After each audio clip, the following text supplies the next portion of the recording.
Let's have a bit of fun till I downfall. My love, if you feel like I do right now, don't say you're on the run to the other side, my love.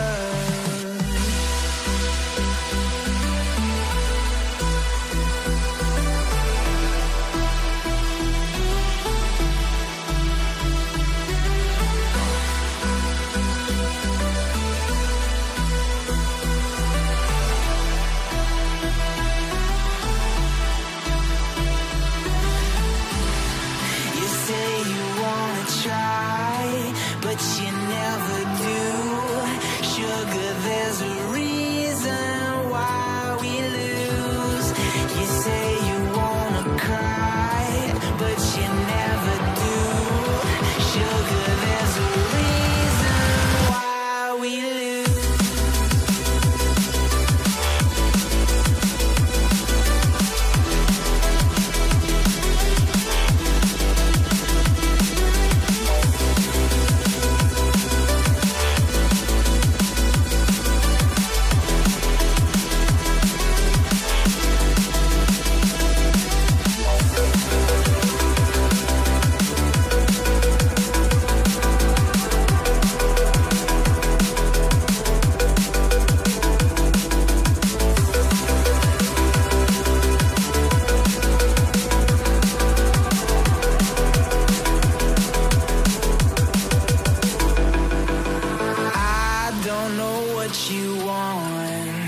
Let's have a bit of fun till I downfall.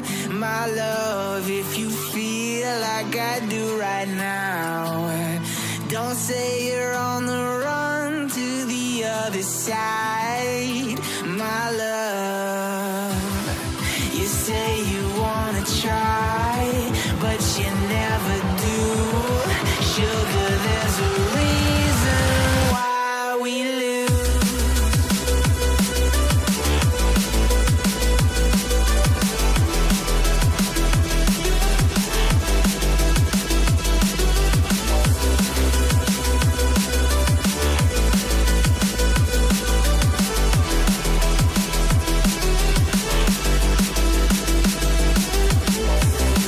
You say you wanna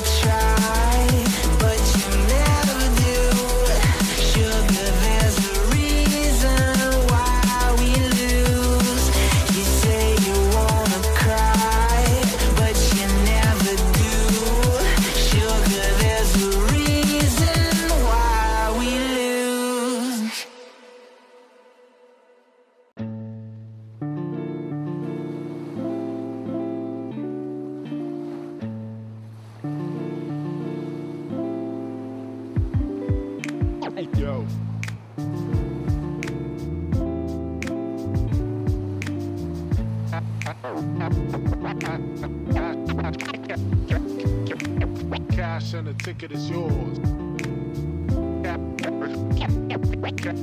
Cash and the ticket is yours.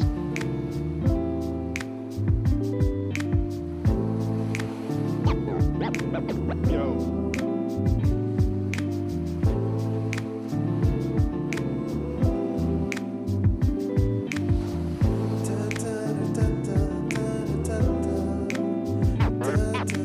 Cash and the ticket is yours.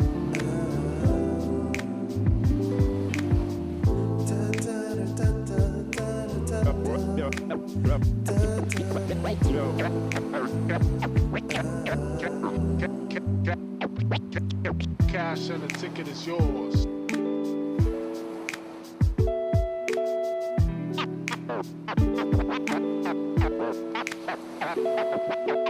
Cash and the ticket is yours.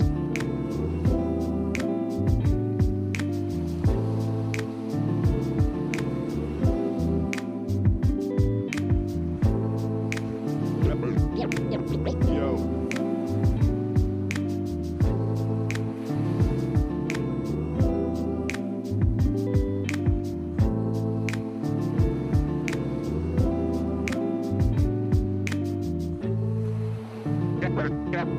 Cash and the ticket is yours. Yours.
Welcome, folks, to the Console Gaming League Overwatch multi-tier tournament. Today, we've got the Season 12 Console EU Open Tier, mouthful of words for you, but some good gameplay between these teams. You know, we've got Oblivion T6 versus AFMT. I'm joined today by the one and only Chef Billy. How you doing? I mean, back to my roots. This is where I got my start, as everybody knows, but I love coming back, especially for these tournaments. Mid-season madness here. We're going to be in the EU console scene. So what we are looking for as far as metas, I mean, Orisa right now is dominant in the tank department, but I think that we can expect some flyers on the sticks here today. Farah, Echo definitely working very well. The Tracer is still a pretty good standby, even though she did get a little bit of a nerf with the last balance update. So we'll see how this actually comes to pass here. But Oblivion has a better record coming into our first round here, and we're going to start things off today on Oasis. Both teams, we will have a static map pool here in the first round. We will always start on Oasis, and then after that, it is loser's pick. So we do have money on the line here. We got bragging rights, as well as having, if at the end of the season, when you go into playoffs, if you win this midseason tournament, you're going to get an extra win if you happen to make it to the grand finals. You will have an extra map win to your credit. So it really does pay to not only do your best here, but, coming out with the top seed here, coming out with the win here in the midseason tournament, it's definitely going to pay you dividends when we get to the end of MTT 12 and we're starting into our championships. Precisely. You're playing for these kind of extra wins to get you further into the standings, heading into this kind of postseason here. So lots on the line here in round one. But I want to talk about, a little bit more about what to expect here, right? For our first map of Oasis, a map where you can see a variety of compositions, and you might see some specialties, especially here on the sticks in this EU region. Walk me through what you're expecting from these players, right? Heading into gardens, would we see something different than university, et cetera, et cetera?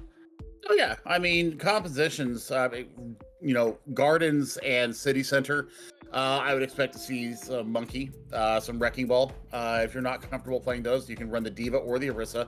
All very good choices here. The Junker Queen is actually really strong in console land as well.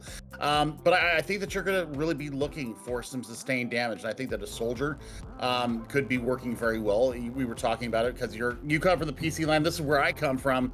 And aim assist is, of course, a big thing that a lot of people talk about. Soldier, if you get anywhere near the hitbox that you're looking for, you're going to get that little bit of nudge in, depending on what your sensitivities are on. But we'll see how these two teams line up. Now, University, that's the brawl map. And Reinhardt is in a really great place right now. I think that if you don't want to run the Orisa, and you don't have the Junker Queen in your back pocket, I think that you can run the Rhine to counter the Orisa. However, it's all going to come down to the support that the Reinhardt is going to get, because while you do have the rectangle of death, that will keep you alive for a certain amount of time. With the spam damage that comes in from the Orisa and the ability to take space from the Reinhardt, that's the big thing that you got to look up in these matchups. If you do decide to go that Reinhardt route on University, that's where we want to see, a little bit of variation, a little bit more managing of the cooldowns and the kit of Reinhardt, because right now, Orisa's damn near unkillable if you have the right supports in your back line. Yeah, absolutely. New season, new patch, and of course, new hero Iyari. We've seen a lot of play with her, especially in these kind of Orisa-based poke compositions, right? You have the Baptiste to help sustain, the Orisa, just unkillable battle cattle, like you mentioned, and of course, the Iyari, really strong damage output, 75 per second hit scan, and the pylon can support the off angle and really kind of poke out these brawl compositions that, other teams might be opting to play. But, it's still early days in this meta. We've seen a lot of diversity, even at the highest level in the Overwatch League, where we've seen, a few games on this patch. So excited to see what teams bring out here. I'm interested if we're going to see Symmetra make an appearance here as well. Symmetra is working very well, and I'm absolutely gobsmacked with the new skin. I love the Null Sector skin that came out from her. Took a lot of crap on Twitter because I don't like Symmetra's, I call it her let me see your manager look. Got completely called out on Twitter. They're like, "Oh, you're homophobic." I'm gay as they come. Hello, is worst skin that Symmetra has. However, this new one is hot as crap, and I can't wait to see if they do bring out the Indian DPS, because she does have a great place right now, and backing up that damage behind an Orisa, especially on a control map, being able to get the battle cattle around quickly is so smart, and being able to put frontline pressure onto your opponent. So I'm really interested to see. I haven't seen many console games this year. Okay, so I've got to be completely honest. I play exclusively on PC now, and getting a chance here at the midseason tournament to see the console, see where the metas are lying at right now. There's nothing really left to do except get ourselves into game. Yeah, should be happening really shortly. Once we sort out a couple things, make sure you get your predictions in. Use your little Twitch points and bet on whoever you wish. You know, both teams, like you mentioned, Oblivion technically higher up by one map, but both 3-1 in their respective groups. Now meeting for the first time in this mid-season tournament. I think, like you mentioned, the Symmetra is a really interesting utility pick. You know, able to TP your team in for the Orisa to kind of get in on some of the brawl, or to kind of kite and counter rotate so you can keep poking against the compositions. Really depends on the matchup here. Anything else you want to see in any of the hero roles? I want to honestly, I want to see adaptability. When you come out of spawn and you recognize that there's a certain comp going on, I want you to abandon whatever notions you may have had coming out, saying, oh, I can force this, and go to something that's going to counter what's coming out. That's something that I've seen a lot of stubbornness, not only in Overwatch League teams, but also in contenders. Not only contenders and AU, but I'm also seeing it in Korean contenders. I'm seeing it in Australian contenders as well. So, I mean, it's all around. There's this stubbornness where I can force this composition. And unless you are, a top tier team, it's not going to work.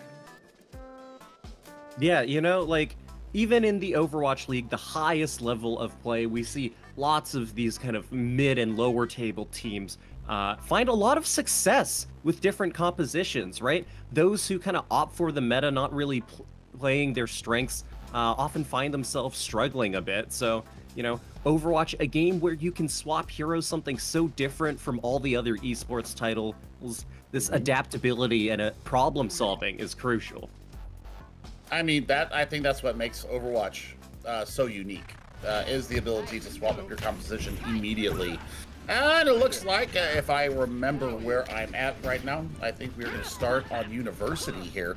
So it is going to be a more brawl-centric map. And, I mean, right out the gate here, we've got the Orisa versus the Junker Queen. So this is very interesting. And you're going to use the Symmetra Bastion. So there's going to be a lot of transportation abilities going out here for Geralt, and Jaywiz going to get that Bastion all the way around.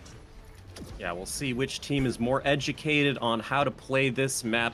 Starting off, like you mentioned, the red team opted a little more for this coach-style composition. Meanwhile, you've got the Junker Queen backed up by the heavy damage of the Bastion, who has recently been buffed in this patch. Lots of poke happening, nothing quite yet. We've got control of the high ground here. Big TP in, followed up by a Carnage. We'll see the healing pylon and immortality heal. Now the Baptiste is picked off, though, treated out by the Symmetra. Junker Queen falls, though. Lemon and Jacko falling. So, red team with the Orisa composition here, able to stabilize and kind of sustain through the initial TP onto them. Yeah, AFMT actually getting first control of the point, and I mean, that was a great teleporter coming in from Geralt, but you know, they just didn't get the full value of it. The immortality barrier was too strong for them to be able to overjump. So we're going to see what AFMT can do here, holding in the point. 63% towards Terra Surge for that's Rex and Ardo, so we'll see how they deal with the pressure coming in. Yeah, Oblivion trying to fight for this mini route, forcing AFMT to fall back, but the Battle Paddle with the Fortify staying strong. Healing Pylon is down, and we're going to see a push in from Oblivion, trying to punish this Orisa. Lots of cooldown sports, but able to sustain for now. He's committed, trying to follow up, but that's going to be a Captive Sun from Jonah. Will it connect on anybody? No, it's going to be the backline for AFMT, who completely collapses, despite the use of the Amplification Matrix. In addition to that Captive Sun, Jarrell gets a nice little stagger, potentially another. I mean, that's going to do it right there. And swapping over to the Sojourn was absolutely crucial for them to be able to take control of the point. You've got the sustained pressure now. Overclock is going to be available in the next fight. However, you've got some serious contestation ultimates coming up here for AFMT. Most likely, if you can get enough people in this Terra Surge, you can absolutely obliterate them with multiple. Yeah, potentially a combo, as we're seeing Rex Ardo trying to look for it, and it's not needed as all, as we're going to find the Jacko Kiriko going back to the respawn room. Lemon joins shortly after, so FMT looking at this point. Genji just dies, a bit of stall there. Pretty quick and clean fight off of a nice opening pick there. I mean, it was clean too. And they did invest the Molten Core in the fight just to make sure that they do get the flip, but they save the Terror Surge. So that is a massive ultimate that they get to hold on to, and they can combo it in with the overclock. So this could actually be a very, very dynamic fight coming. Oblivion, though, have their own war chest ultimates available for them. Though, resources forced out, and we're gonna see the Terror Surge as well as Geralt fall to Ken. So, despite the ultimates coming out, including the Rampage from Lemon, doesn't quite seem to connect. The tank is lost, but traded out from the overclock from this soldier in here on the side of AFMT. And looks like we're heading into last fight territory with a nice stagger onto Jacko. I mean, Ink right there just got it done. And I mean, the overclock was huge. They, popped their ultimate last, and usually that'll win you fights. Well, getting 2 kills with the overclock definitely did that. Now, we're gonna have Molten Core once available in 10, and the Captive Sun could be coming out one more time. The window might be the kicker. Hank just takes down Lemon once again. We have this Dragon Blade out from Jay, who is unable to connect, finally finds the soldier, and Geralt pops the overclock as well, picks up the Orisa and Torbjorn. So Oblivion, with all their ultimates, able to just pinch out Fight Cap and keep their hopes alive here on a University. I mean, T6, going back to the days of old before we had the open division, is tier 6, and that was the highest of highs here in the CGL. What an expensive fight, though, for Oblivion. So now coming in AFMT, they're going to have the Captive Sun once again ready to go. Let's see how they decide to path onto the point, because they've got a lot of frontline pressure that they have to deal with. Yeah, this junker tween, angry Australian woman staring you down in the face with her shotgun. You have to look for a good Captive Sun, as well as proc that extra explosion damage if you really want to secure a kill and secure this map. Suki forced out early. You see a rotation onto the back line. Captive Sun nowhere to be found, and instead it's going to be Aeon falling. Jay Wiz, though, traded out by Ank, who picks up another Geralt. Captive Sun, though, still waiting to be used as Lemon tries to return, but hit with the Sunstruck. Goodbye, Lemon. Goodbye, Joy Boy. AFMT looking to cap and, I think, secure a very nice University off of that soldier play. Good lord. That's beautiful. That's beautiful from AFMT. They really marshaled their resources. They didn't all press Q or all press Y at the same time, since we're on Xbox here. So, I mean, that was smart ultimate rotation. The economy was never really in doubt there as far as AFMT's economy coming into the final fight. The big thing for Oblivion right now, they've got to get better frontline pressure. They've got to be able to deal with Rex on a radio here, now showing us the Diva. So high ground control is going to be at a premium. You're going to have a lot extra mobility here for AFMT, and we'll see what Ank decides to do here. If they're going to keep the Symmetra, which, you can work with it on City Center. It's not as good of a DPS on City Center. I'd like to see something a little different. Yeah, we're going to see the swap there over to the Ash. So once again, high ground going to be premium here for AFMT. I think it's really a question of if you can get a really good TP onto the squishy backline of the Ana and Zenyatta, or if between the Discord, Orbs, Sleeps, and Nades, that Junker Queen has nowhere to live and go.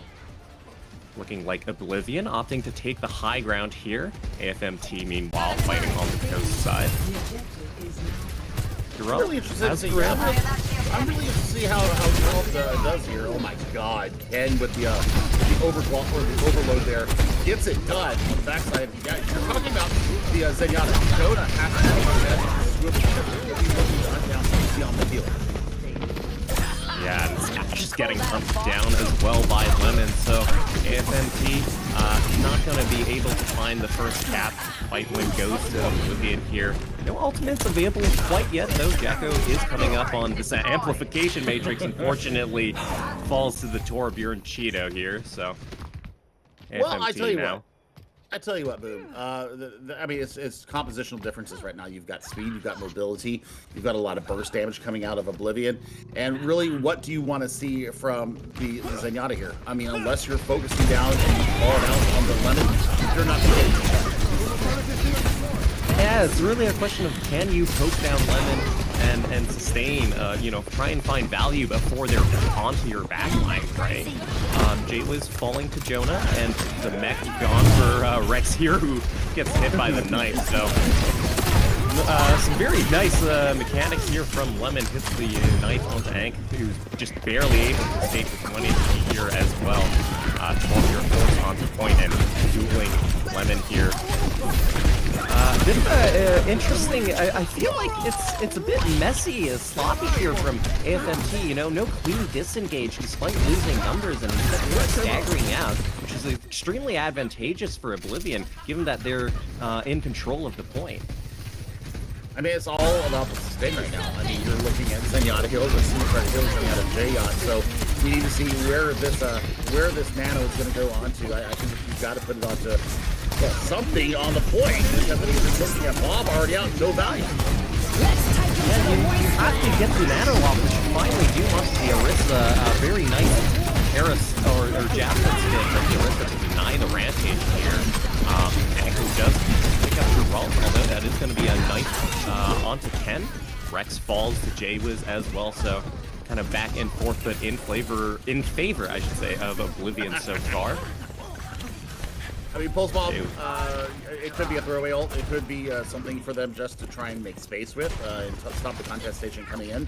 I mean, Rex has not even gotten an ultimate up yet, and now you've swapped over to the Alyssa. You're 9% towards it, so the D.Va did not work in the beginning.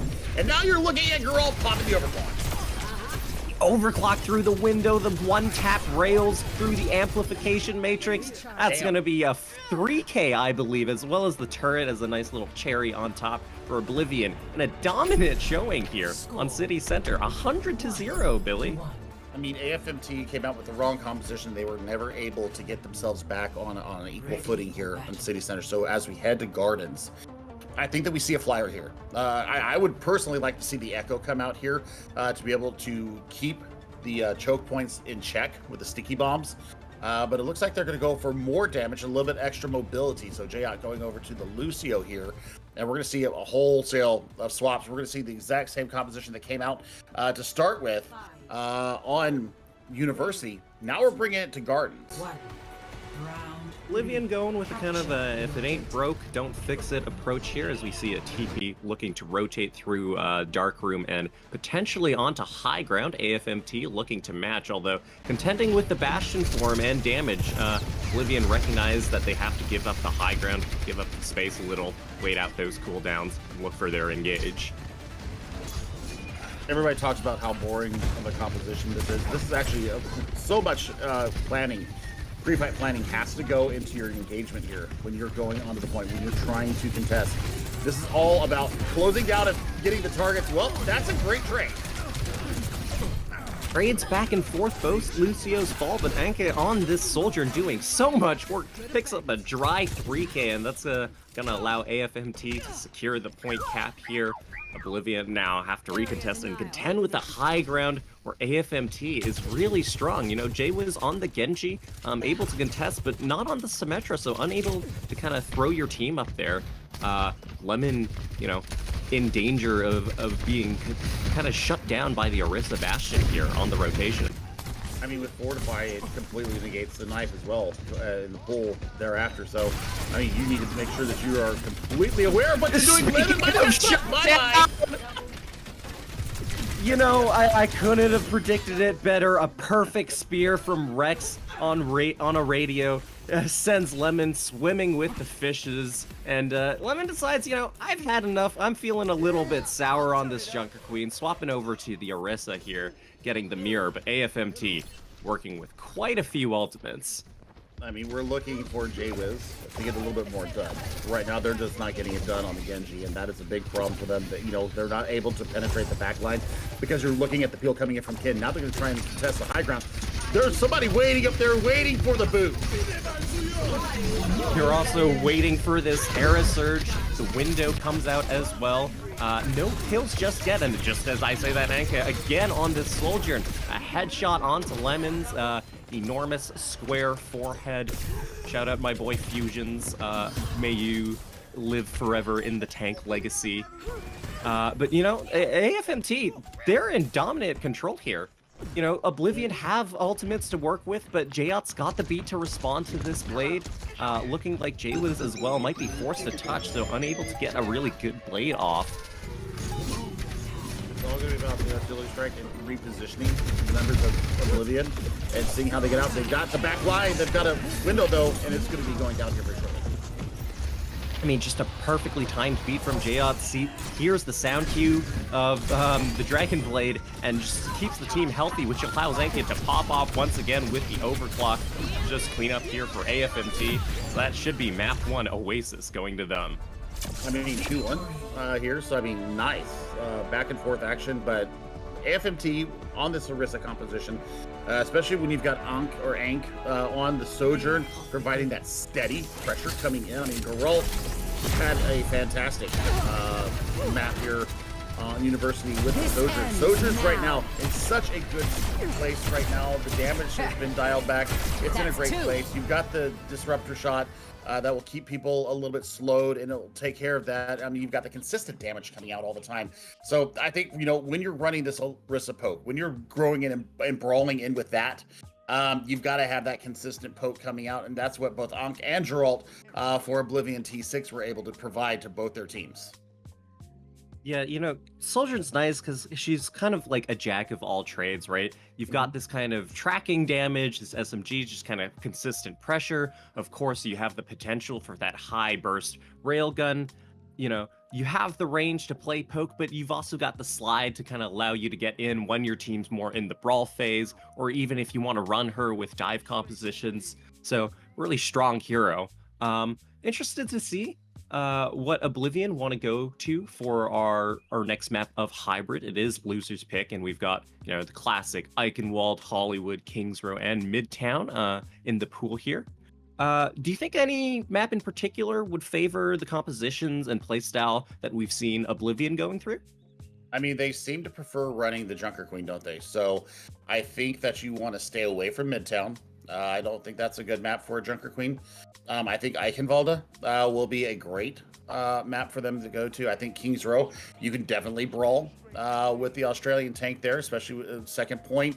If you've got Rampage up, there's not a lot of places to run and hide when that ultimate comes out. So we will see how they're going to go ahead and push themselves through. And, well, I mean, you know, it was 2-1. And it was a couple of very dominant maps from AFMT, but Oblivion T6, remember, they did 100-0 there on City Center. So when the composition's working right, I think AFMT might have a slight edge right now. If you know that they're running the Orisa comp, and that appears to be what AFMT is definitely banking on, you got to be mirroring it. And you know what? You can throw in the extra Iliari for the DPS. I mean, the healing alone is good, but the DPS is even better. You can have actually 3 DPS on the field, and I want to see them kind of lean into that. I want to see them get even more aggressive because they played a little bit passive.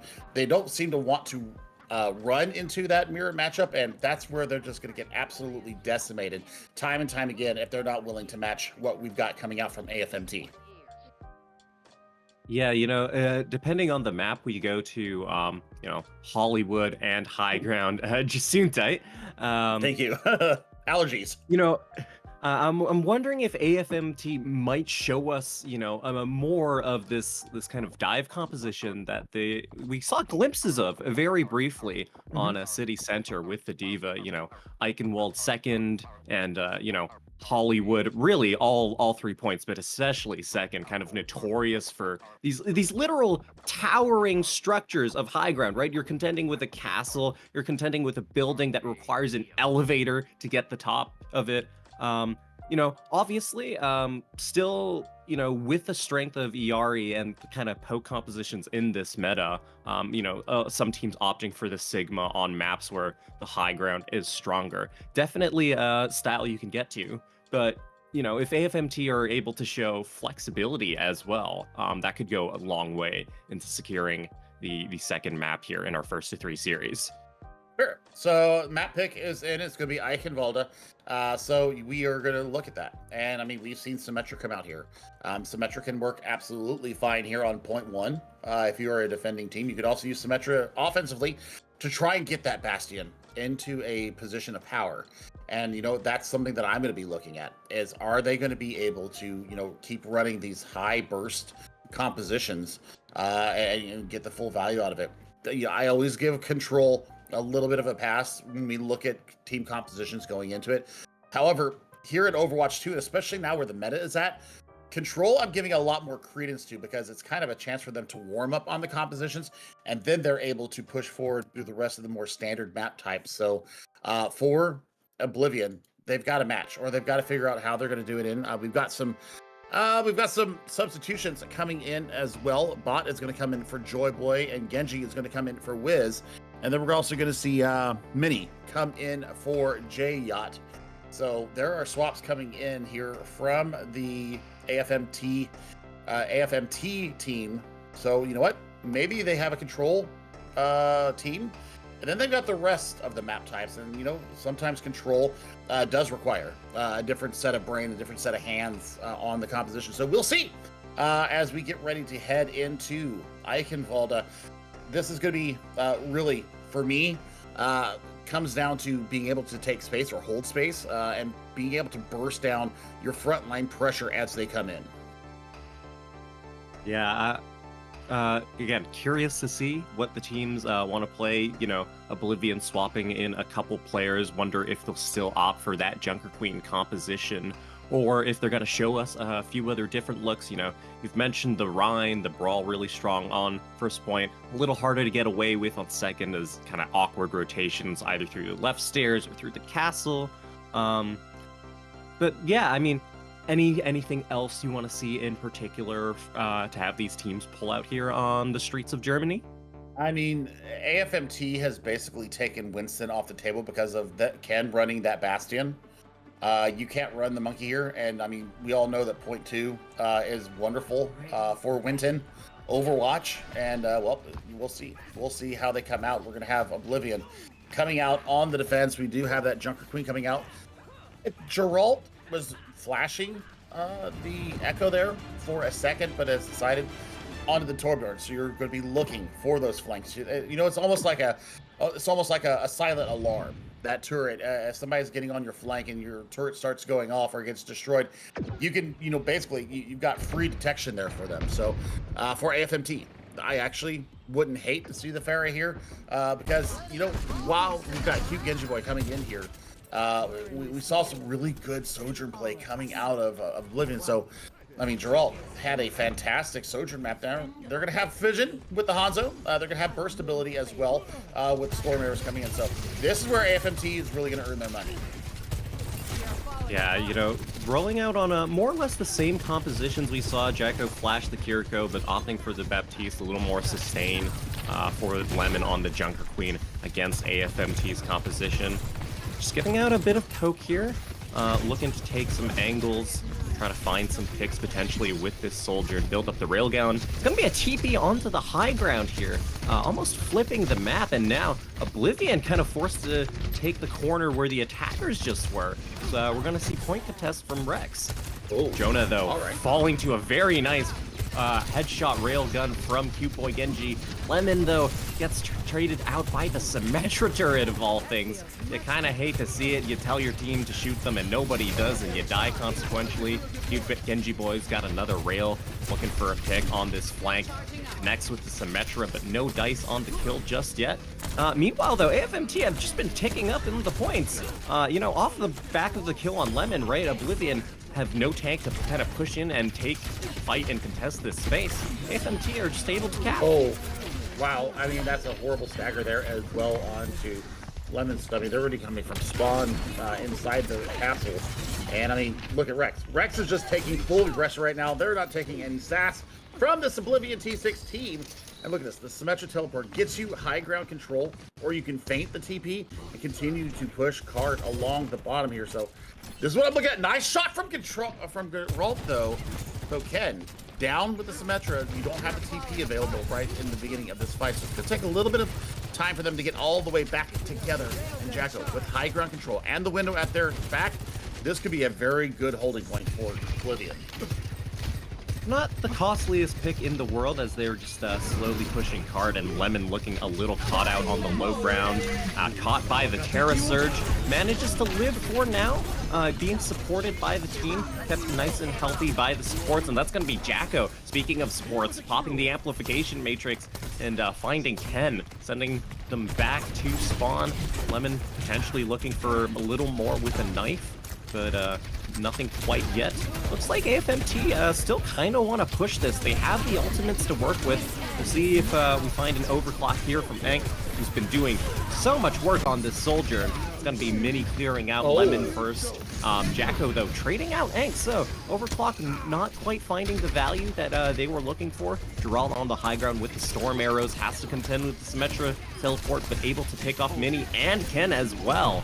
Now the Orisa and the castle just looking to get out or die quickly here. It's a good hold from Oblivion, despite all the ultimates committed from AFMT. Well, we're going to see a composition swip here. We got Bastion coming out here for Ken. I mean, you got the photon barrier, you got around the first corner, but now you're being held. The high ground is where we need to see AFMT try to make their next contest. That's why you bring Ank out onto the Echo to try and get some kind of that burst damage to force them out of the shooting gallery. Yeah, you know, Cute Boy Genji and Geralt just kind of playing game trainer on the high ground here. Is that's going to be Ken falling to Jacko as well, and their one and fair share of the shots in. Does die to Rex though, so Cute Boy Genji forced to back off here. Oblivion though still have ultimates to work with. Hopefully they don't overcommit here. Can't afford to do that in this economy in 2023. Yeah. I mean, you do have the flyer, and I think it's going to be damage boosted as well. That is something that I have not seen very much of, is the damage boost. The Mercy Pocket coming through, but I mean, they're giving it so much space right now. Beat is invested, and the Dragon as well. Be engaged pays dividends as it's going to be cleanup and possibly slight overcommitment on the overclock here from Cute Boy Genji. I mean, certainly chunks down that Orisa, but little expensive. You know, with the rate inflation is not the best decision, but AFMT still have 2 minutes to push this. I mean, it's a two-tiered defense right now. You've got mid-level poke coming in from Cute Genji Boy, and then you've got Geralt, you know, just lobbing in those spears, and there's the window up on high. Ooh, the immortality field's not going to keep you up for too long, Ken, as you barreling down the sights of the Canadian sharpshooter here, and I don't mean Surefour on this soldier. Amplification Matrix from Mini tries to get a couple picks, but it's Geralt and Cute Boy Genji once again cleaning up the rest of AFMT. Rex trying to look for an out here, just kind of holding the ground, potentially looking for a pick onto Cute Boy Genji. Doesn't quite find it, but manages to escape with their life here. Just over a minute and counting. We're going to see tank ultimates on both sides, as well as a duplication from Ank here. You know, do you want to see any duplication in particular? I mean, go for it. I mean, to get a quick rampage up if you can would be optimal for them. And I mean, I think that's what they're looking at. They need to get something done very quickly because Cute Genji Boy taking down Ken on the Hanzo is all done. Baptistes are traded out, but is, you know, all in favor of Oblivion getting that early pick onto Mini, who's now swapped over to the Kiriko, not finding too much success on the Baptiste here, as AFMT have really been struggling to push this Streets phase. I mean, it's been the DPS for Oblivion that have woken up. I mean, the substitutions are absolutely paying off in dividends right now, Boom. So this is what I want to see. You need to commit, and I want to see the commit coming in from Ank. I think that you need to get an early duplicate to start this fight. You got 20 seconds, otherwise you're going to be stopped here in the streets.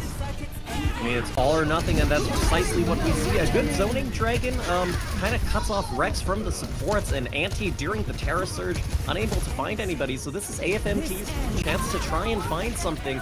Duplication is taken out, but Anka does manage to find Cute Boy Genji, traded out by Jacko. So AFMT have to touch the cart, trying to keep their team nice and healthy with Jacko on this high ground, coming close to an amplification matrix, forced out by the Diva, but is able to live for now with some fancy footwork and exo boots. Amplification matrix and sound barrier dropped by Oblivion, which allows Lemon to kind of push in. AFMT just trying to live and punish the overextension from Lemon here. Amplification matrix gone, and now they have the Captive Sun to work with. Might not need it as Rex on a radio, just cleaning people up. I believe that's a 3K, and AFMT finally have some breathing room. Well, they swapped off the Brawl and went to more of a dive. The only slow player that you got right now is the Mei with Ken, but I mean, you get so much utility with the walls, with the Ice Block being able to preserve your health. Looks like there will be a last second touch here coming in from Oblivion. There's Captain Sun out. Captive Sun connects onto Lemon, and here comes the Sun. Bye-bye. Geralt a little low here. Looks like AFMT looking to cap potentially a Pulse Bomb to secure this, as Botanic did find a kill onto Jonah, but not required, as AFMT, just barely in overtime with both of their support ultimates, are finally able to make some more progress. I mean, they used both their support ultimates there, but it's worth it. And now they're going with more of a brawl-based back line coming in. You've got Mini to defend Jonah on the Ana here. You've got both DPS ultimates and a self-destruct ready to go. Oblivion need to draw their line in the sand here. It's going to be up to Botanic to get up to this sound barrier. That's going to be the only thing that's going to save them.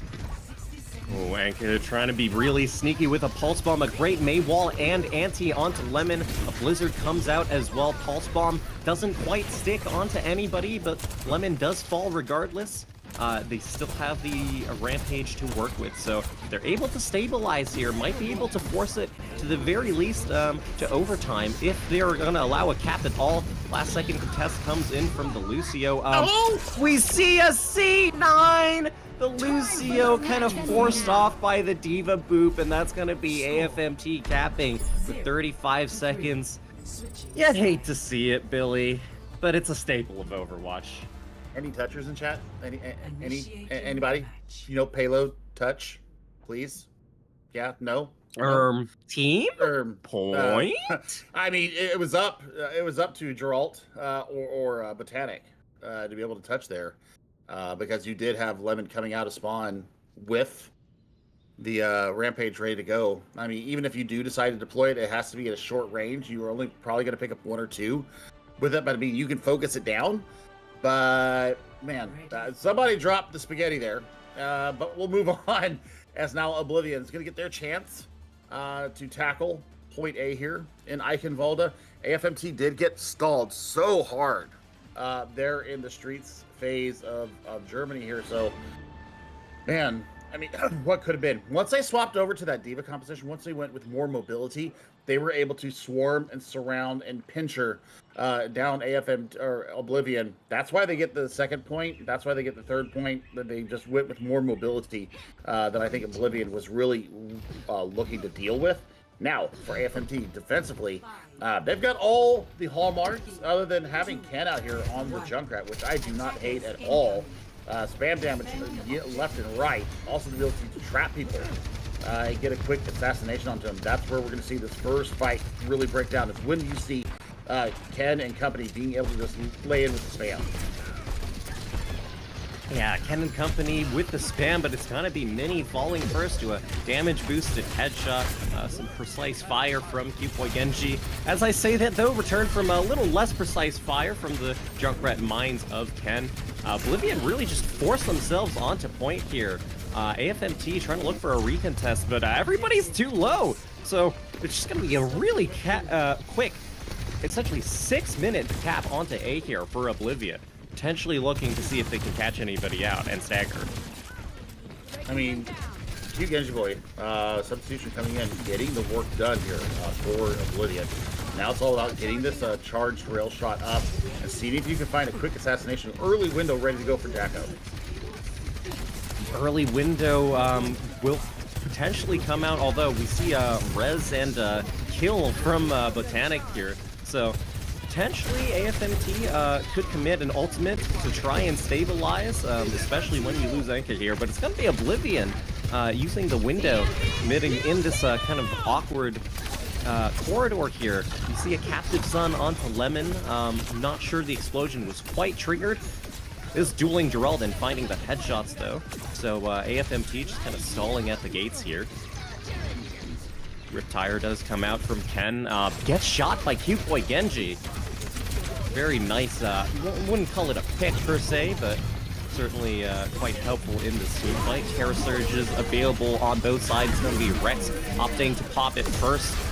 Picks up Jackaled, and it's just going to be all red in the kill feed, all AFMT. I mean, you know the second one. Well, I said it during Oasis. I'll say it again. Second ultimate pop generally is the one that will win you the fight, and that is exactly what happened there from Rex on our radio. So, you know what? Now it's all about getting out. And, oh my God, Ank gets out with their life barely in tow. Now Ank needs to be the anchor here to get this job done. Looking at a great angle coming in from Q Boy, Genji Boy, but now the fight at the gate here. Wow, big dragon coming through.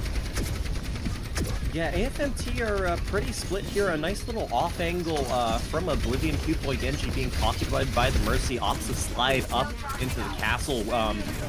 Anchor, though, in return, popping the overclock. That's going to be a sun eat from Lemon. Jonah kind of saying it's going to be nighttime here. Ultimates on both sides, but it looks like AFMT are able to stabilize. Shot onto Lemon, who's looking to disengage here and just barely manages to live with the help of Jacko. As I say that, Common Caster Curse picked off by Rex on a radio here. So AFMT looking to kind of repeat the really strong B point hold here, but instead opting to take the fight on the low ground. So we're going to see Geralt swap over to the Pharah. I don't hate it, but I mean, Ankh has been completely dominating on the hit scans. I mean, you see it there once again. It was Mini that gets the final blow there, but it was all Ankh right there, getting the massive damage there on top of him. Yeah, it is tough to play Pharah against, the Yari and the Soldier and the Baptiste. We'll see, if Oblivion can kind of find their way out of this choke, because they're just kind of walking into this stuffing here where you've got Mini on the high ground, a pylon on the backside that's hard to destroy. You finally get the Pharah flanking, and in the meanwhile, Lemon has the Terra Surge fighting the Junkrat here. Oblivion finally finding quite a few picks here. Mini trades out Lemon as a bit of a consolation prize, but Oblivion gonna finally be able to get this cart moving. Well, I mean, once you finally get the pressure on the flank, that we see a lot of times here, especially with this Iliadi out there, you're going to send them on the flank. You're going to look for some side pressure to pull their attention away from the choke, and now they're going to have high ground dominance here. Once again, Geralt is going to have to be very careful because there are some definite shooters here coming out from Oblivion. Playing, carefully and has the Mercy Pocket able to sustain, so we'll see if, question is, can you sustain while you're popping the Barrage, which, favorite press Q to die button. Seems like, won't connect on anybody, neither the death of Geralt nor anyone on AFMT. Window out from Mini and gets rid of Titanic, followed up by a Sun from Jonah, which gets eaten by Lemon. But I'm not quite sure it matters. AFMT, though, kind of need to touch the point. Able to get a contest. The Bastion low has to use the Terra Surge to try and keep yourself up with that fortify. It's not quite enough, and really interesting fight we saw here. Bit of a strange situation with a bit of map flipping and interesting ultimates committed. But now we're on third point. Oblivion has an extra 1 minute more than what AFMT came in to the keep with. Ankh is going to have to be the point of the spear here to really dive in on top of this Oblivion composition. They're looking at double hit scans now. Geralt over to the Soldier 76. You're also going to have that extra bit of healing. We see the window come out right now. This is absolutely go time here for Oblivion.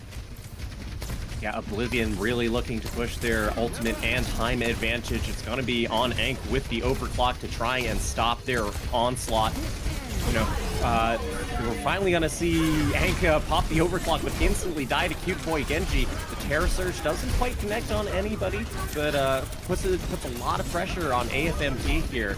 Lemon looking for the spear and unable to find anybody. Finds Rex on a radio, but falls themselves. Botanic down as well, so AFMT, especially with that window, are able to stabilize. Yeah, the Torbjorn coming out huge there. Those are direct shots in from the Torbjorn. So, they get a minute here. They take a minute off the clock. They're going to reestablish their high ground control, looking to create this kill box coming in. And Ken is just having a wonderful time here on the Swedish hero and bringing out the Widowmaker. So, you know what? High ground contest station here for Oblivion. I think they need to bring the Diva out here to be able to get up in that Widowmaker's face. Yeah, Geralt has the visor to work with. We'll see if AFMT are able to play their lines of sight as the clock ticks down, just under a minute remaining. Potentially, if you know, AFMT are able to stall this out. We could be playing for a draw here. Draw pops the tactical visor, doesn't quite find anybody yet, clears out the Torbjorn turret, and instead it's going to be Cute Boy Genji finding the Ana. That's an extremely big pick, as we're also going to see Enka a little caught out here by the soldier. Mini trades back onto the soldier, but that's going to be an amplification matrix dropped by Jacko. Geralt looking for somebody. Time's burning down, but Oblivion are finding the pick slowly but surely. Cute Boy Genji has the overclock. Ken on point looking for a contest. And Oblivion should be able to finally, especially with that Terror Surge, roll the cart in with just enough time to not play for a draw. Good God. I mean, it couldn't have been any closer.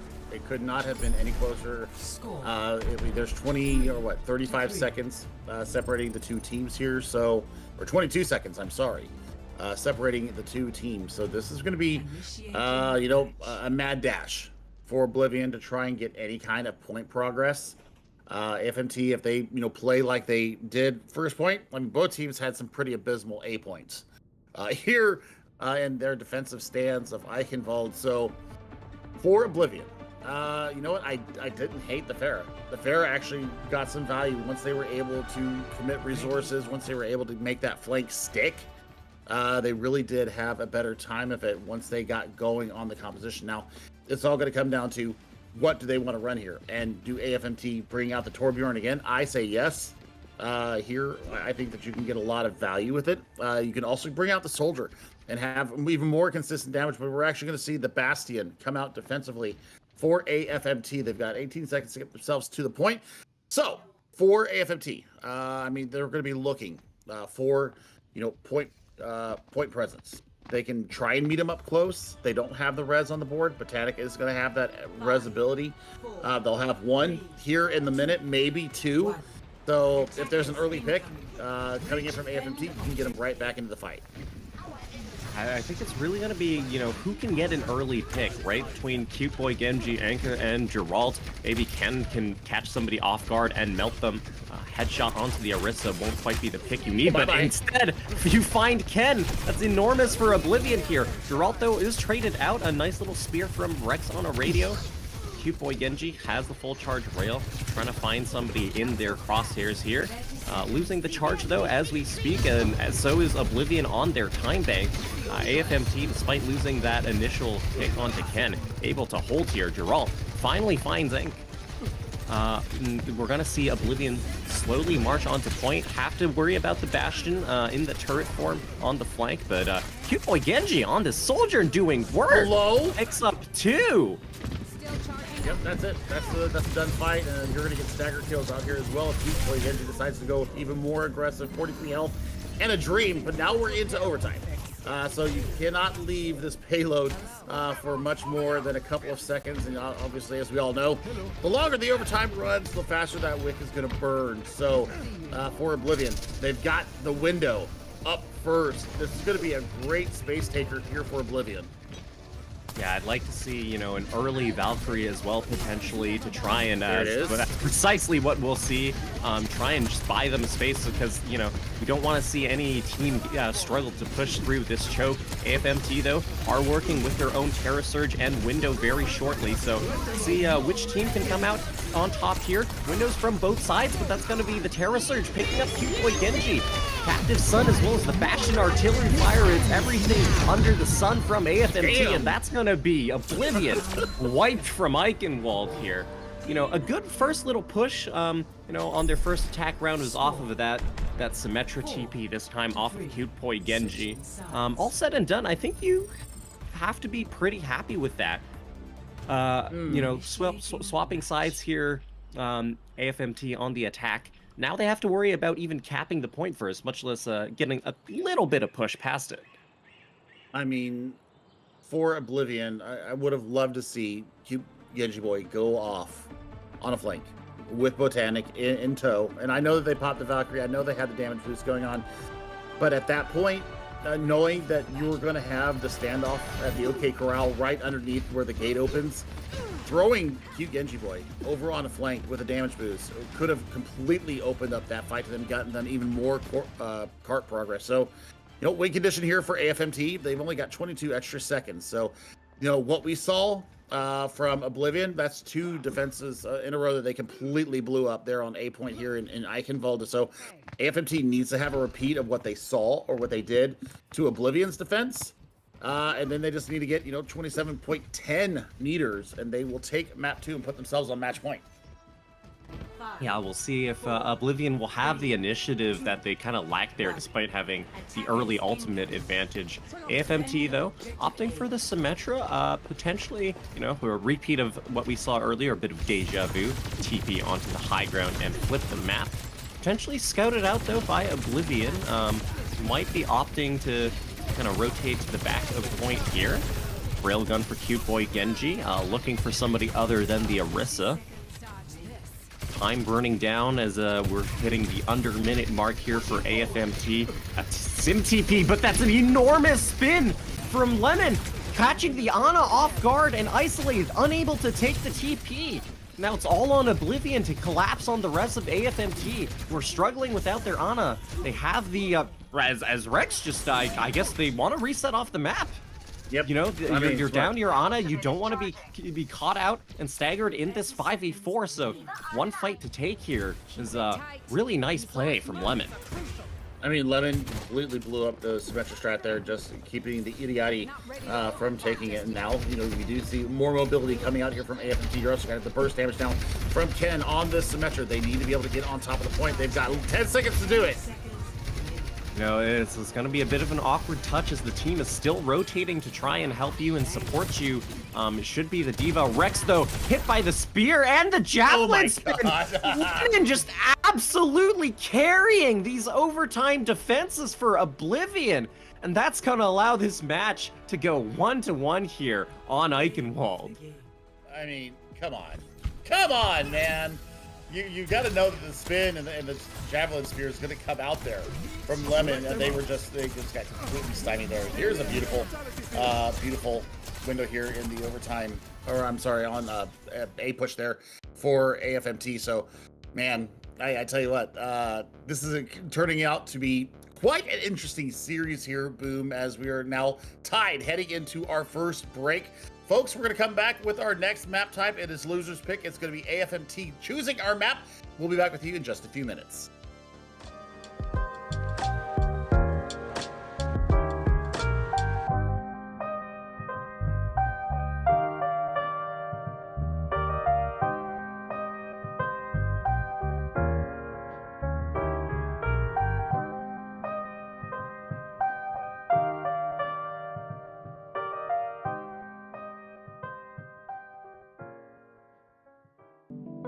Inside here, you get an insight and you know something, but you don't want to say it out loud because you're kind of afraid that it's not going to be really true and it'll spoil the whole thing for you, But when somebody makes you say it, then, and it's true, then it just makes it more beautiful of a thing.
Water is the softest and most yielding substance, yet nothing is better than water for overcoming the hard and rigid, because nothing can compete with it. Lao Tzu.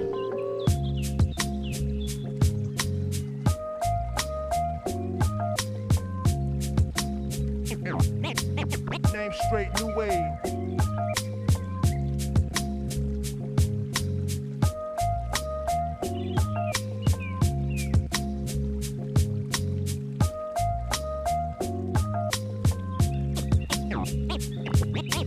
Name straight new wave.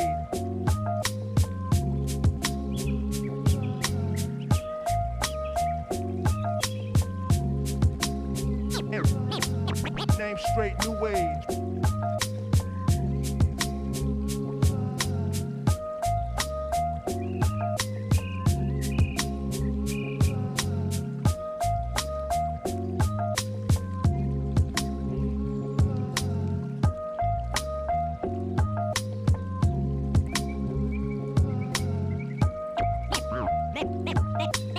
Name straight new wave.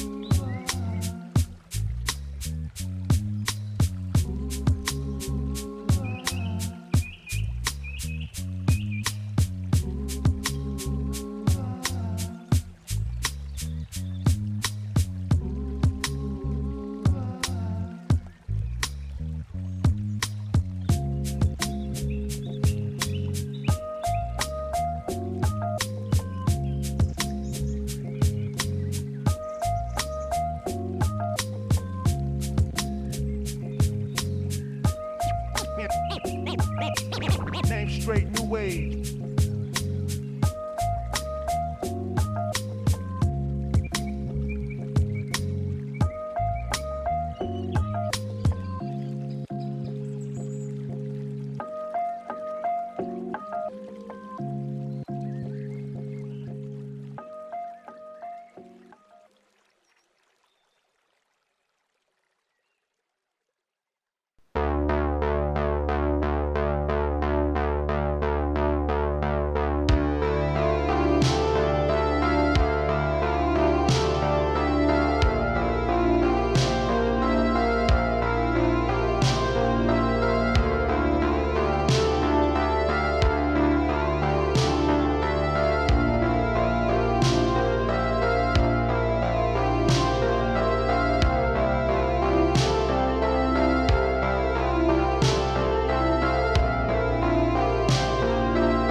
Welcome back, folks, to Oblivion T6 versus AFMT. We are 1-1. I'm once again joined by Chef Billy, heading into Suravasa here. New Flashpoint map. What do you make of, the game mode and the kind of compositions we should expect teams to be playing here? First of all, I love Flashpoint. I think it's very dynamic. I think that it's very creative coming out of the devs for Overwatch 2. Looking at compositions, I mean, you've got to work with speed. You also have to know when to say no to contesting a point and getting yourself ready for the jumbo bag. That's going to be the next Flashpoint that comes up. So, there's a lot of strategy that goes into this. Do you run with a pure speed comp? Lucio is almost required for these Flashpoint maps. And I mean, running the symmetry here also is pretty damn good too. So we'll see how these two teams decide that they want to run into it. I like Reinhardt here, especially against squishies. Even if you're running up against an Orisa, bypass the Orisa, go in, start cleaving with your hammer.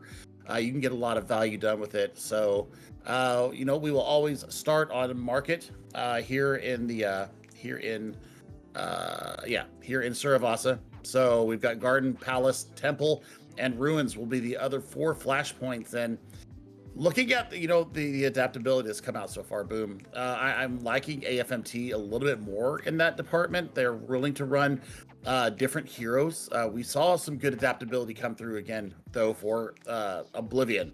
They really came out of their shell here in the second point and in the second game mode of hybrid. Eichenwalde, they really did lean into that. So, I mean, there is the confirmation of how we got to where we are right now. They did take some extra innings there from Oblivion T6 to get us to this tied 1-1 score. It is a 1-3. Now it's just a complicated 1-2 between these two teams. And I'm telling you what, I'm waiting on Suravasa going in. And there we go. I mean, Oblivion, versus AFMT. They're going to have some fun here. We'll see how this comes. We do have some substitutions coming in. We've got Jonah coming back in. We've got Tarnis coming in for AFMT. And, well, no changes here for Oblivion T6. So we are looking at it. Looks like somebody's hand cam has broken. And we will be coming back to them very, very shortly. Yeah.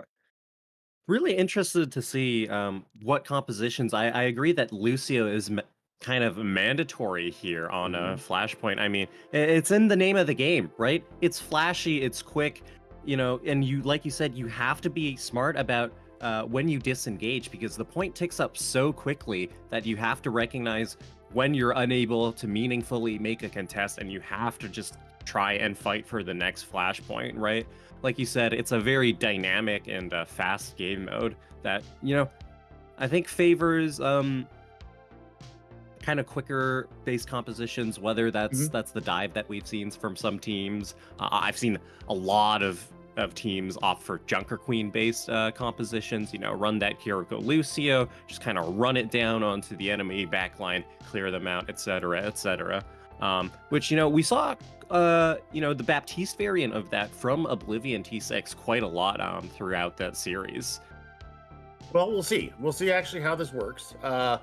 I think I agree with you. I think Junker Queen is actually the premium tank to run here. Orisa's good, but if you're not going to run a Lucio with her, if you're not going to have that speed boost to be able to get the battle cattle around, you're going to suffer, because there's going to be 2 boosts from Oblivion, and we know that we have seen them run the Baptiste and Lucio going around. So, you're going to have the Comedy Shout, and then you're going to have the speed boost coming from Lucio. So those are the 2 things that I think that really lend itself, New Junk City, really good for the Junker Queen. Junker Queen works really well here too. The other tank that we could be seeing, and if they decide to go in with it, is a Doomfist. Doomfist works extremely well here. So very sturdy. But looking at the compositions right now, not something that I normally see. Tardis coming out with the Sombra. I like it. You can get in, get out, especially if you're going to be the assassination style Sombra. So we'll see how they actually work this out. Interesting slower composition here from AFMT with Jonah on that Zenyatta here, looking to throw Discord orbs and make Lemon's life a bit of a hell here. Meanwhile, Oblivion opting for the Junker Queen composition that we mentioned before, with the caveat of the Torbjorn. see how they approach our first point of market here, as that's going to be a hack onto Lemon. Shout, though, able to keep them nice and healthy. Discord Orb, though, making the life little less healthy for that matter. Jacko, though, does fall to Jonah, or does get the pick onto Jonah, excuse me. The Tarnis finds Geralt as well. Rex now pushing onto point, clearing people off with the support of Mini, as Anko forced to kind of back out here, find the Mega. Feels like the push from Rex there, you know, didn't really respect the situation of the numbers and all the angles that T6 Oblivion were able to control there. I was worried about Tarnis being able to deal with the Torbjorn turret going around, but that is like public enemy #1 for this AFMT team. So I think that for Geralt right now, smart placement of the turret, being able to take some back alleys, being able to look for that. Now for AFMT, being able to get on this point is going to be hard for them. Yeah, they're just kind of slowly, you know, making their way, rotating with the spin here to this corner and taking the space. Window will be available for both sides, so we'll see who pops it first. Rex kind of forced back from the position, although we'll see a window from Mini kind of burst down. Lemon, Botanic has fallen, as well as Anka on this soldier. Once again, hitting these shots. A big shooter in the chat here, looking for the cleanup onto Jacko, and just before you know, the point hits 99, AFMT are able to cap. I mean, remember the tick speed is so much faster here in these flashpoints, so you don't have to hold the point as long. Really good economy there, though, from AFMT, only having to commit the window. And they've got the immortality barrier back up, so I mean, EMP is going to be absolutely massive coming out here for AFMT. Yeah, no sound barrier to respond to it at all. Immortality field force already as well, and you know, that's just gonna be clean up. Beautiful EMP from Tarnis, the janitor, on aisle 6, sweeping up Oblivion and allowing AFMT to potentially hold and onto this capture point here. I don't even hate that they put the overclock into that. I think they could have won the fight just with the EMP, but making sure that they have the tools ready to go for this next fight. Now, you do have some tools coming in here. Lemon has not gotten the rampage up, BT Dubs, and there's an early window. Yeah, early window, but we're in last fight territory, and AFMT are able to smartly kite it out. We're going to see the overclock from Cute Boy Genji, as well as the Molten Core from Geralt. But gets the Soldier Diff, a clean headshot to the noggin, picks up another in Lemon, Rex on a radio, and Tarnis cleaning up the rest of the team. That's going to be AFMT securing our first flashpoint here on Saravasa. I mean, Boob, the other problem here is that they are all in spawn, and now we're speeding towards the next point. Botanic's going to be able to speed boost them all the way there. And it looks like we are heading over to, I believe Temple. It's Temple. Yeah, I believe we're going to Temple here. So this is going to be, you know, able to set up points here. You're looking for Jacko to have backline, or I'm sorry, you're looking for Mini to have backline pressure. They've got an early window that they can stop the pressure coming in. The point's going to unlock before I think Oblivion can even touch. They're looking for a beat engage here. They're going to commit the rampage as well. Jacko picks up 2 despite the transcendence from Jonah. Finally falls to Tarnis, but not looking good if you're AFMT. Jonah falling low to that knife.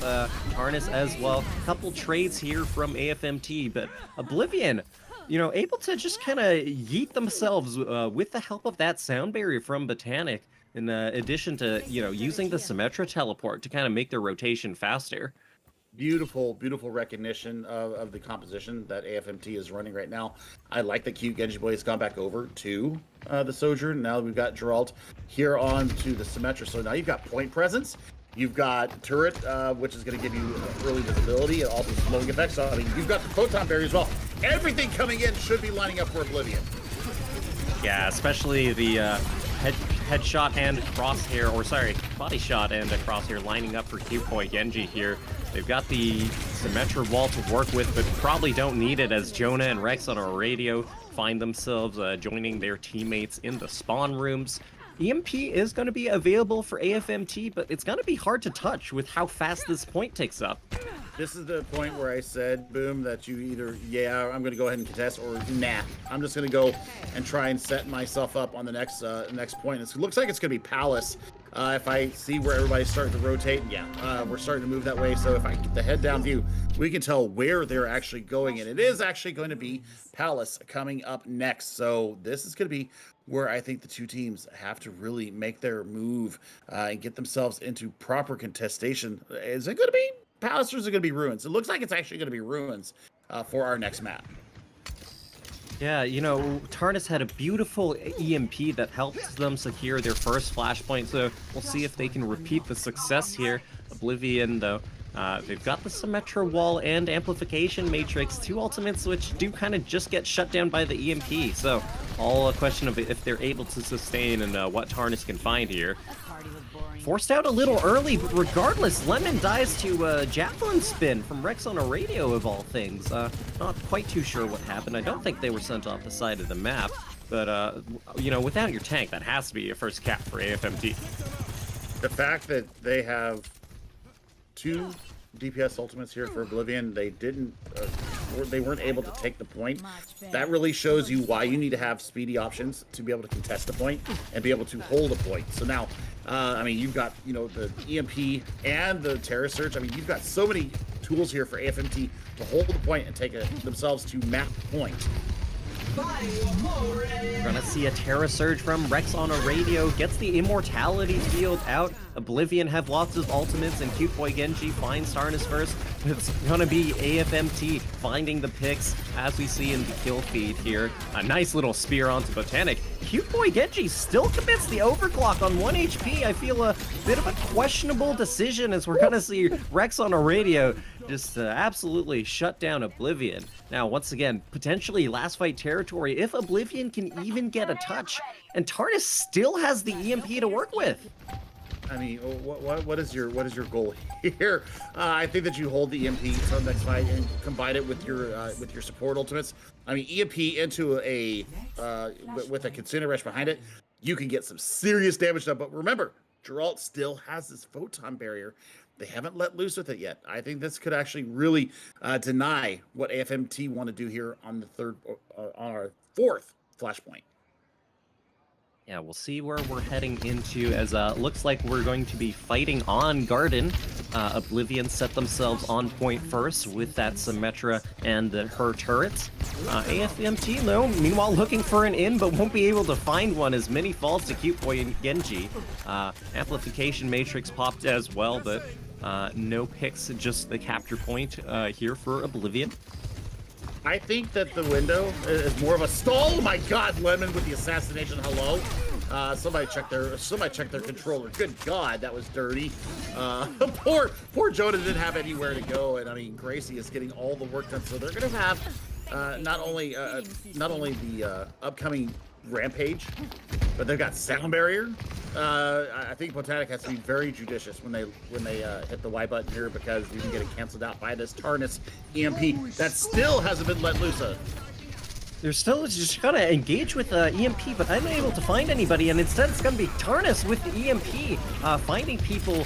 Four people hacked with Cute Boy Genji connects onto Mini. Little back and forth here as we see Rex drop the Terra Surge, and that's gonna allow AFMT here to finally secure their fight onto Gardens, although last fight territory in terms of Oblivion's capture progress here. I mean, 3 ultimate fight there for AFMT. So, I mean, you're looking at Rampage. Now, you do have Jonah here that is on the Kiriko. So, you will be able to cleanse with Suzu if you survive the initial fight coming in. Yeah, Tarnis looking to kind of scout out the rotation, potentially with a hack, catch somebody off guard, hacks onto the Lucio, but it's just going to be them walking forward with the help of this Symmetra wall. They have this really strong point presence, and if AFMT try to push into them, they're dealing with a Rampage from Lemon here. Now, the last kind of fight here as AFMT have to touch and try and find an in here, but they don't have any resources to work with. The Amplification Matrix from Mini gone, and instead one from Jakku pops out. Really hard for AFMT to contest this. I think they just kind of have to gingerly jiggle, peek, and touch on point. The overclock from Egg gets absolutely shut down by their counterpart on Cute Boy Genji, who finds another with a nice headshot onto Tarnis, unable to contest the Baptiste, who's got that immortality field, but it doesn't matter, as that's going to be Oblivion taking us to 0.5 here on Flashpoint, 2-2. I mean, next Flashpoint wins, and I mean, you're holding on to these ultimates here. Oblivion have been very, very clinical with their usage of the Y button. Now, Tarnus coming up on another EMP. That's going to be a kicker into this next fight for Oblivion. We saw what happened last time when Tarnus got in there with an EMP on top of the overshielding that came from the beat from Botanic. We saw the complete value get taken away, so I think we're going to be looking for that coming into this next fight.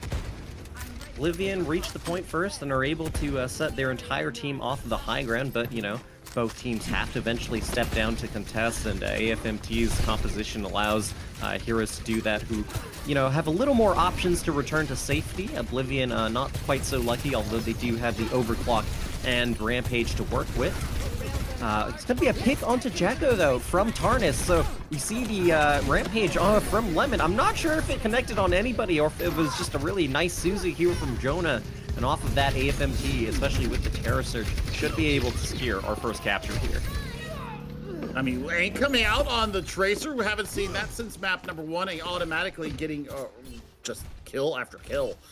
One clip's just dirty coming in from Aink, and now, I mean, you're looking at Kitsune Rush ready to go. You're gonna have the window ready to go. You've got, I mean, almost everything in your war chest here for AFMT, and cute Genji Boy. We've seen it time and time again. Can pull it out here.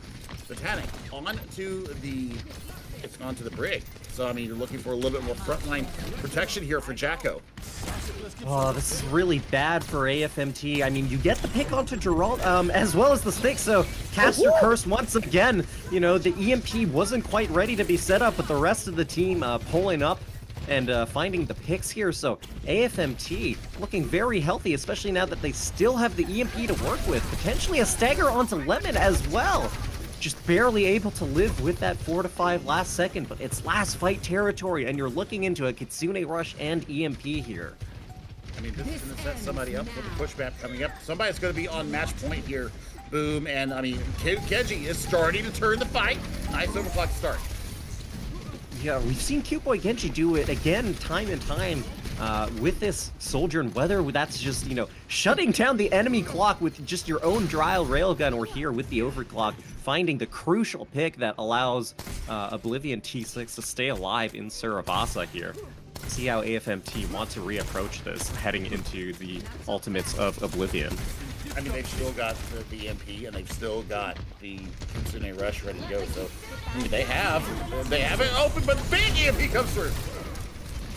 EMP comes through, and Geralt instantly deleted. The rest of the team able to be sustained by the Immortality Field, but when you're barreling down the sights of the Orisa, can't live for too long. Lots of cleanup here should be happening shortly for AFMT, and it would take a miracle for Oblivion to be able to win this. I mean, you're looking at the pressure right now. I mean, Hank's getting work done. Jonah's getting work done. There's the last second touch. Jonah takes it with a kunai. Now you got the wrecking ball on point. You've got a cement, or you got a Sombra that's just gonna completely diss you out. That's gonna be AFMT in 5 flashpoints, taking Suravasa and putting themselves up onto match point here in our first round of the mid-season tournament. That was a very intense back and forth flashpoint here. Like you said, taking us all the way to point 5. AFMT just barely able to edge themselves on top despite the heroics from a lot of Oblivion. So, should be heading into our push map on match point here. We'll see what our loser decides to pick between, of course, our 3 options of Colosseo, Esperanza, and New Queen Street. I mean, I think that we go to Esperanza. Honestly, it fits both of their styles. You know, watching what Aink just did there. I mean, we had the Sojourn out, and then we had the Tracer. And my oh my, I might be in love with the Aink Tracer right now. That was some fantastic work that came from the DPS there for AFMT. Oblivion, I mean, it's on a knife's hair right now. Boom. Looking at, you know, both these teams, they made so many smart swaps there in Suravasa. They were trying to challenge each other, you know, and trying to play this mental chess game, this Overwatch chess that we love to see. And I think that for Lemon, if you're going to run with the Junker Queen, once you see the Kiriko out there, basically unless you can force Suzu out, your ultimate's going to be completely wasted. And we saw that happen. We saw a late match change over from the Junker Queen onto the Orisa, and you saw Lemon just get completely blown up. Last second heroics trying, notwithstanding.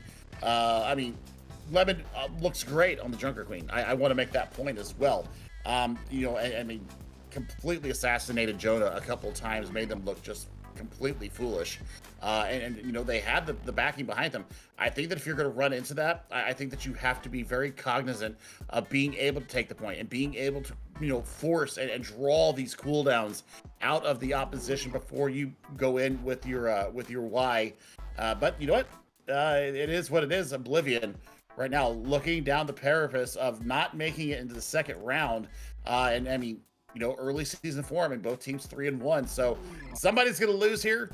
I'm hoping that we go to a map number 5. Honestly, I feel like we deserve it. We've worked hard today. I think we have earned the right to have a map 5, but it's going to be Push coming up next, and it looks like we are going to, in fact, Esperanza. So both these teams, I think that we're going to see the Junker Queen come out from Lemon, and if they can get the focus fire once again, going down into the back line and you know, kind of bypassing what we're seeing from the radio, Rex on the radio. I think that if we can bypass the Orisa and go for the back line and get the value out of it from your DPS being able to flank on the side, I think this will be Oblivion's map to take. However, if AFMT plays at the coordinated team that we have seen going on so far today, this might be a 3-1 victory here for AFMT.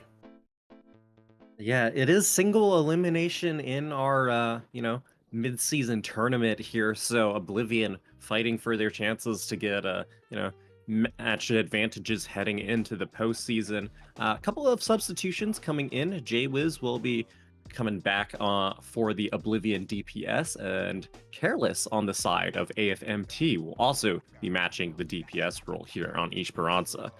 You know, like you mentioned, I think adaptability is really the name of the game here, right? Especially on Esperanza. Overwatch is such a beautiful yet chaotic game with all these moving elements, and, you know, it's your job as a player to be able to make sense of the chaos. You have to be able to think on your feet and figure out what swaps you need. Esperanza, especially a map that lends itself to lots of different composition types, you know, that we've seen played throughout history. So I'm curious, you know, to see what's going to happen. Presumably Oblivion once again on that Junker Queen composition. Well, the thing is that we got Jwiz coming in. Jwiz had the Genji there on Oasis. So for me, it looks like they are going to try and get some assassination style work getting done in the back line of AFMT. So AFMT also has Careless subbing in the DPS department. This is going to be interesting for me. We haven't seen Careless today, so we'll see what they bring to this map type. And, well, we're going to go ahead and get in here. Yeah, I mean, Geralt and Jwiz, you know, they had some pretty good moments there on Oasis. We'll see. We'll see how they deal with this. I think that Jacko and Botanic, I think that I need the one thing that I have not seen so far yet from this Oblivion team is the kite back. That's something that I have not seen. When we see the Junker Queen get back into it and pull back for their supports, we see Rex on the radio doing it on a pretty consistent basis. Need to see just a little bit more out of Lemon in that respect, and I think that they hold themselves in much better stead.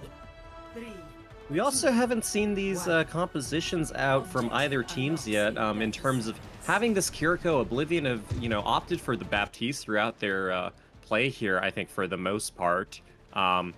You know, and as well as you've got the Baptiste Kiriko double flex composition for AFMT. So Oblivion rushing to take the first kind of fight area in where the bot is with that Symmetra. Meanwhile, AFMT playing it slow, playing it back, looking to poke them out.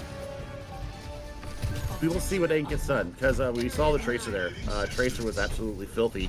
And yep, you're going to be that backline pressure that nobody wants to see now. Jwiz can actually get some work done here with the Symmetra, can actually stymie the approach coming in from Ain't. That's what I want to see, is smart use of these turrets to kind of give them a gauge about where the Tracer's coming in from. Careless being very patient with this rail, looking for the perfect target to kind of dome, but it's going to be a TP from Oblivion completely runs over the backline. Bye-bye Careless. Mini to fall shortly after. Jaywiz does get traded out, but I'm not sure that's going to be enough for AFMT, as you do see the bot stolen a little by Enk, and Javelin's spear does slow things down a bit, allows AFMT to sustain here. Lemon potentially a little caught out here, forced to commit the shout, but with the pick onto Jonah from Geralt, Rex on a radio is going to fall after. And finally should be some push for Oblivion. I mean, what an extended long fight there for both teams. And, you know, we do see 8 meters and climbing here. Double support ultimate's almost ready to go here for Oblivion. But Ank already has Pulse Bomb ready to go. You don't have the Immortality barrier, so it's going to be a well-timed Suzu coming out of Jacko.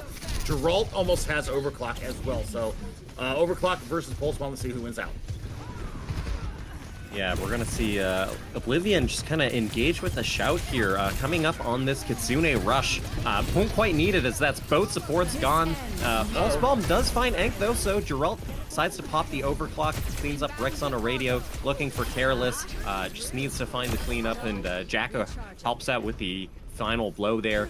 Enk gone as well, so potentially a capture point here for Oblivion T6. Both support ultimates, the Symmetra wall, and Rampage to work with. I mean, boom, that was a one ultimate fight there for Oblivion, and they get the full value of it. I mean, most of it was done in the neutral, so now you can take up positioning behind Timothy Smythe here and get the work done. You can drop an early Kitsune rush on top of them. You got to be aware of the back flank coming through, and you got the sound barrier. So I mean, you've got the tools here to really get some push going. See a TP onto low ground where they revert shortly back to high, the bot kind of being stolen away, so Kitsune Rush looking to chase it, but Careless with the overclock finds Lemon and Jacko. Looking for a third, will be able to pick off Geralt here. So off the back of Careless's overclock and a bit of sneaky bot play from, I believe, Enk here, AFMT start their own push. I mean, that's a 3 ultimate fight, though. Boom. I mean, they put the Terror Surge and the Kitsune Rush on top of it. Yes, they get the fight win. Yes, they get part progress going in their own way. But now they don't have anything to deal with the Rampage coming in. Yeah, it's going to be really rough without the sound barrier, the TP onto this high ground, and the Symmetra wall used as well. See the Tracer kind of alone on cart, trying to contest here, drawing a lot of attention, including the tank, which is really valuable for AFMT to buy this space, allow them to get their distance, and, you know, survive here for a second. Now, Mini potentially could build up a sound barrier if Lemon doesn't pop this Rampage soon. Careless finds the pick onto Jacko. We're gonna see a Pulse Bomb shortly from Enka, but you know, that's just cleanup. Where's the Rampage? It's all AFMT in the kill feed. No ultimates required at all. So Oblivion, you know, despite using that Symmetra wall, get distracted by a Tracer like a little moth in your push spot here, and allow AFMT to look for the capture or checkpoint here.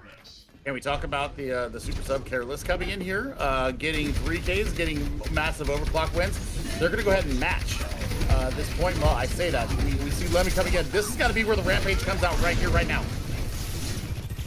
Yeah, you have to try and burn down this Orisa, who barely lives. The Rampage committed after the beat, but a big anti onto, or Rex, stops the healing and allows them to clean up the Orisa. Trades back and forth as Lemon falls low and drops to Careless, though, so the DPS of AFMT, Anka on the Tracer, finding 2 final blows. And as the butt scratches his bot a little here, yep, those were the words I were looking for. We're gonna see a capture point for AFMT, and they'll take the lead as well as they continue to push. I mean, we're under the 5-minute mark. My sweet spot here in Esperanza is 110 meters. I think that if you hit 110 meters and you're sub 5 minutes, you're pretty much guaranteed to win the map. However, stranger things have happened in an early Kitsune Rush. That's beautiful.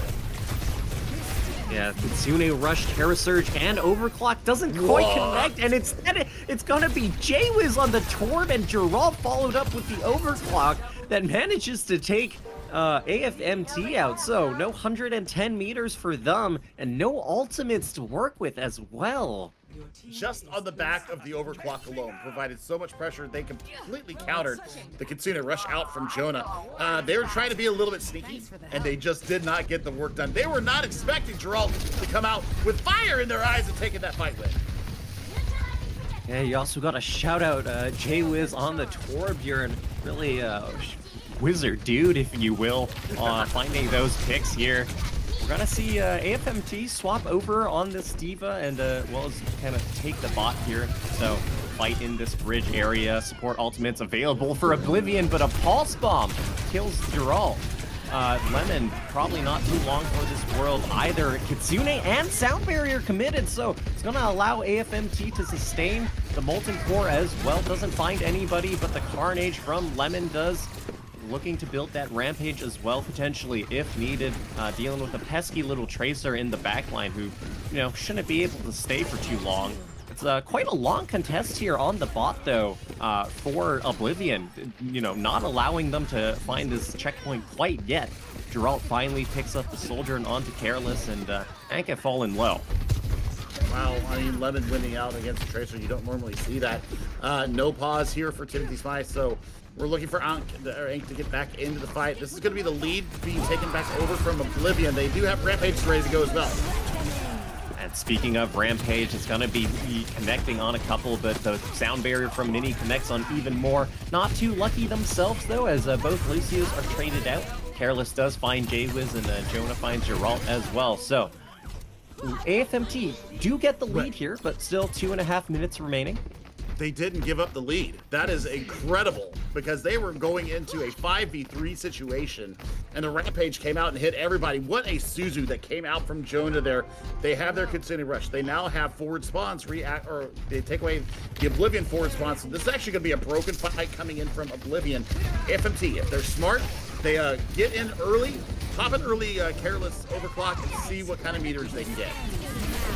See, a bit of a map flip here as Careless, speaking of early overclock, finds J-Wiz, not quite able to connect on anybody else, and Rex on a radio down, the tank gone, looking for this Lucio, who's so slippery. The Brazilian DJ finally falls to the boot from Mini here.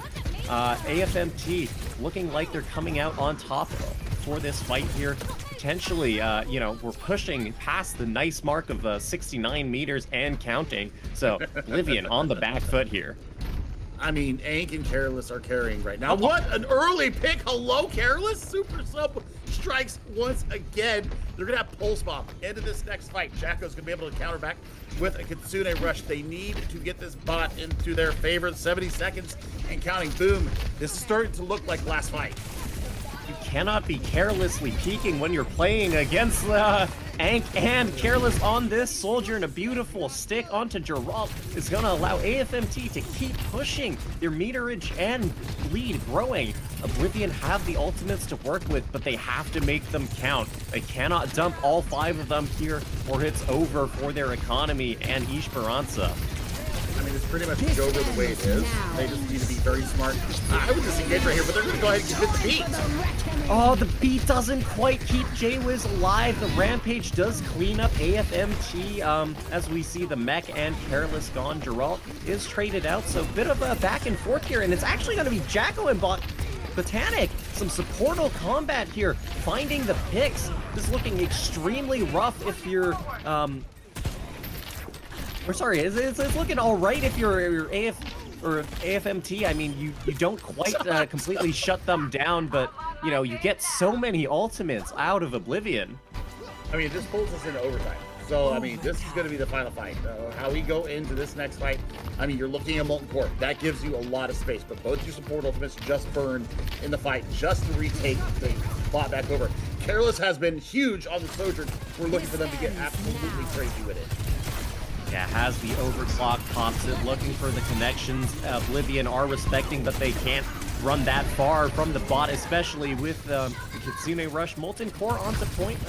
J-Wiz does fall to Rex on a radio here, so we'll see if how Oblivion are able to just barely able to sustain. A nice knife onto Careless, pulls them into the Molten Core, but no pick quite yet. Rex on a radio sends a Diva Bomb into the corridor, doesn't find anybody, a bit of a risky play, but Lemon drops as well to Careless. AFMT on a knife's edge, but falling to Enke on this Tracer. They have to keep the point in contest.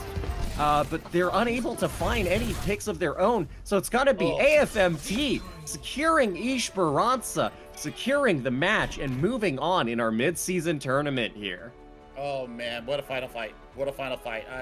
You know, the fact that Rex on the radio gets 0 out of that, I would have just dropped it on the point instead of going for the airplay. But you know, the DPS once again getting the job done. Jonah, heal thyself and taking care of business. Careless, the super sub, we see it right here. Had a fantastic showing here in their debut in the mid-season tournament. So, man, what a map, what a series. 3-1 victory to AFMT. Oblivion, unfortunately, having to bow out, but we'll see them later on in the year.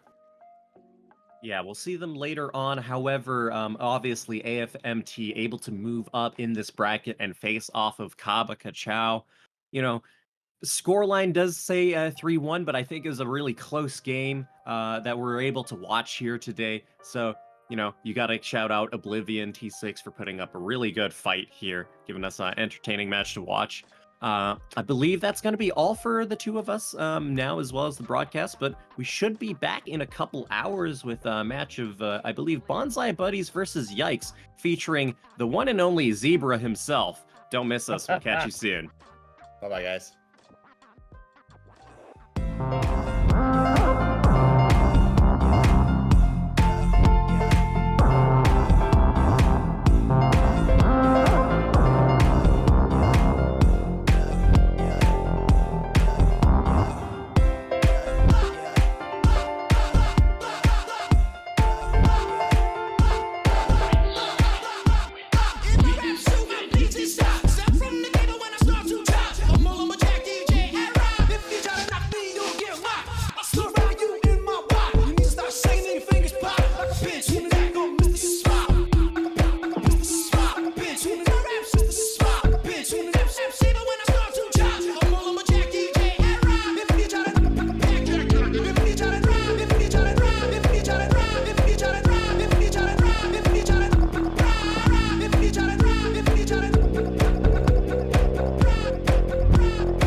You tryna knock me.